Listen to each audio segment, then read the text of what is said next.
Have you ever felt stuck? That feeling of working 8 hours a day, giving everything you've got, only to pay your bills and watch the money disappear before the month is even over? If the answer is yes, then you know exactly what the paycheck trap feels like. It's a rat race that most people are stuck in. And the worst part? Most of them don't even realize it. They think the only way out is to work more, push harder, grind longer. But that is the biggest lie we've ever been told about money. Think about it. The wealthiest and wisest man who ever walked this earth, King Solomon, a man whose net worth today would be measured in the trillions, never fell into that trap. He did not trade his time for money. He built a financial system, almost a secret one, designed to generate wealth on its own. And that is exactly the system I'm going to show you today, so you can break this cycle once and for all. Think about how we're raised. From the time we're kids, we're handed a script. Study hard, get a good job, work for 40 years, and maybe, just maybe, you'll retire with some comfort. That's the model of the linear exchange. You give your time and energy, and in return, you get a paycheck. But that paycheck isn't wealth. Most of the time, it's just a permission slip to survive until the next one. It's the hamster wheel. You run and run and run, and you never move forward.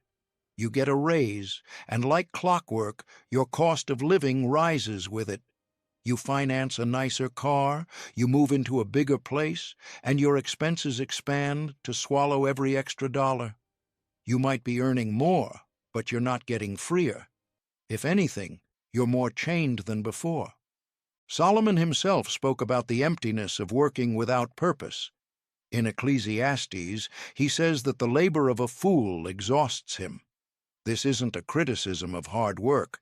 It's a criticism of work without strategy, work without direction, the kind of busyness that keeps you tired but never moves you forward. That's what happens when your only income source requires you to physically show up. The moment you stop, the money stops. That's not income, that's a leash. You don't own your time, your salary does. Solomon, on the other hand, wasn't an employee of his own kingdom. He was a wealth architect. He built systems that produced gold, goods, and prosperity whether he was present or not. Scripture tells us he received 666 talents of gold annually, the equivalent of tens of billions of dollars today, and none of it depended on his daily effort. He understood something most people never grasp.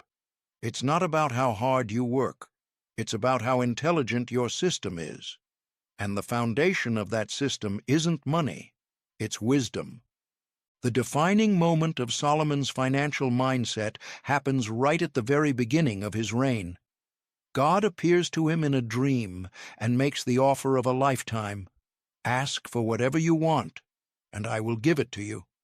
Now, what would a young king at the height of his power ask for? Wealth? A long life? Victory over his enemies? Solomon asked for none of that. He asked for wisdom and knowledge to lead his people well. He asked for the software before the hardware.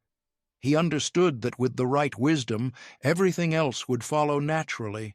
And God was so moved by that request that he gave Solomon not only the wisdom he asked for, but also the riches and honor he didn't. This brings us directly to the first and most essential principle of his entire system. How much better to get wisdom than gold, and good judgment than silver. Proverbs 16:16. The problem is that everyone is chasing gold. Everyone wants the end result, the money, without understanding the process. They want the magic pill, the hot investment, the shortcut. Solomon teaches us that the greatest investment you can ever make isn't in stocks, real estate, or crypto. It's in yourself, in your financial intelligence. Because without wisdom, wealth isn't just temporary, it's dangerous. Proverbs warns us that a foolish man devours all he has.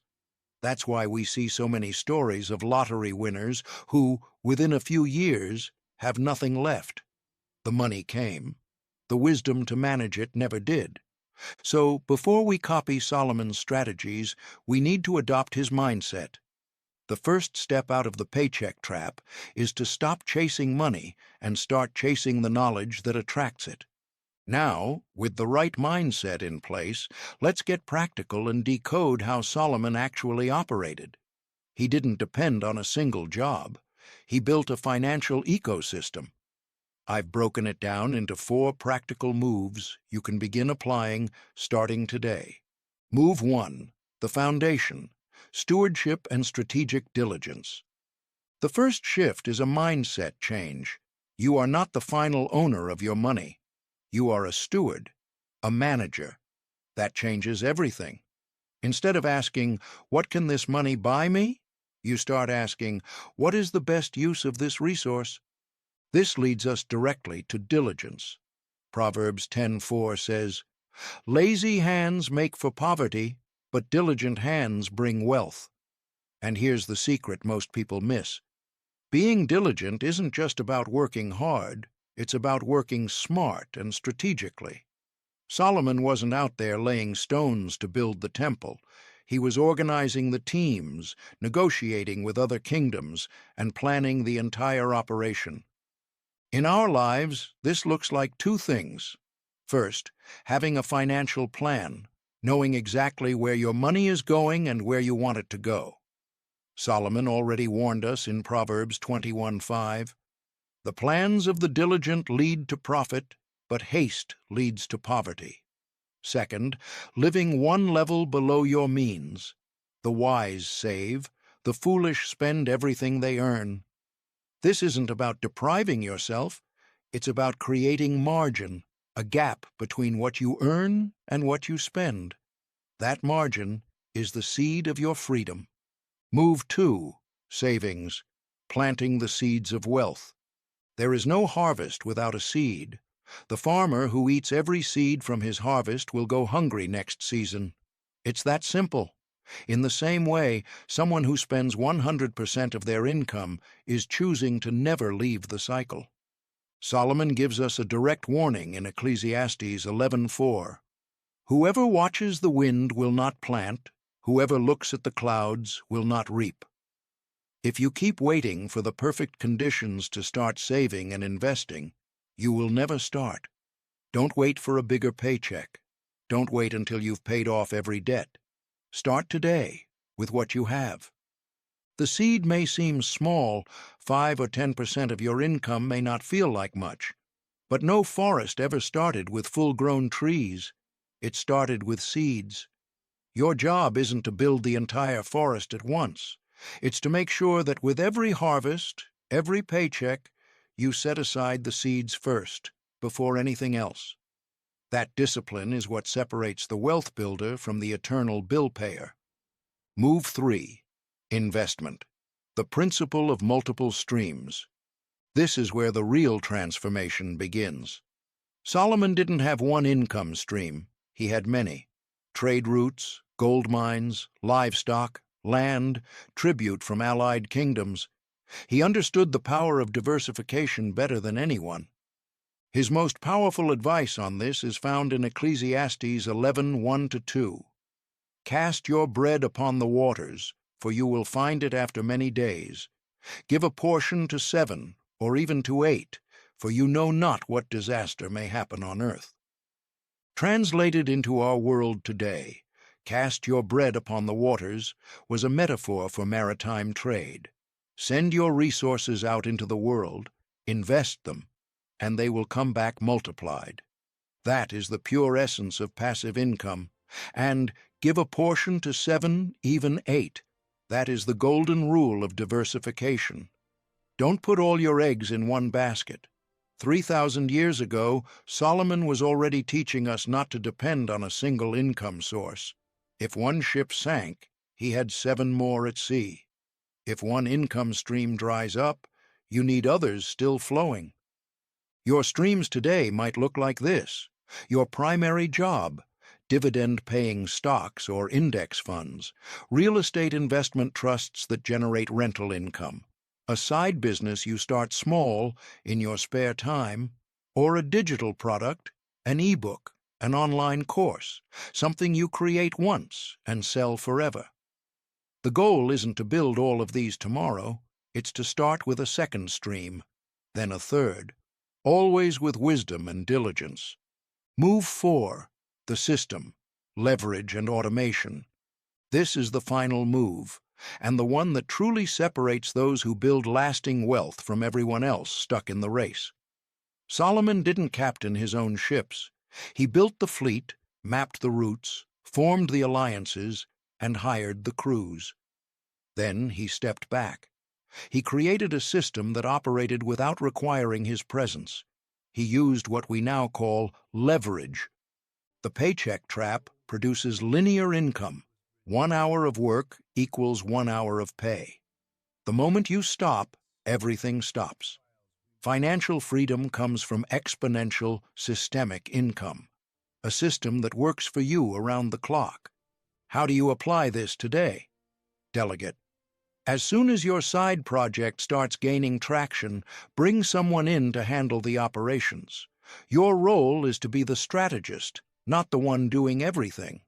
Automate. Use technology to your advantage.